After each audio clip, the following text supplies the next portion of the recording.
31 મે એ world નો tobacco day. આ દિવસે મને એક વાર્તા કે જે મારા જીવનમાં ઘટેલી છે. હું પ્રાઇમરી સ્કૂલ ટીચર. અમારા દરેક વિદ્યાર્થીઓની પ્રોફાઇલ અમારે નિભાવવાની. એમાં મારી એક મલ્ટી ટેલેન્ટેડ સ્ટુડન્ટ નામ હેમા. અક્ષર સરસ, ભણવામાં સરસ, એમની ભાષા, વિજ્ઞાન અને ગણિત પણ સારું.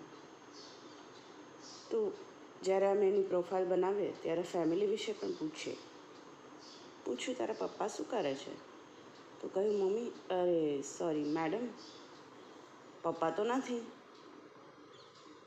એ તો અવસાન થઈ ગયું છે એમનું. મેં કહ્યું શું થયું હતું એમને? તો કે કેન્સર થયું હતું, તમાકુ બહુ ખાતા હતા. મેં કીધું અચ્છા સારું. તો તારા મમ્મી શું કરે છે?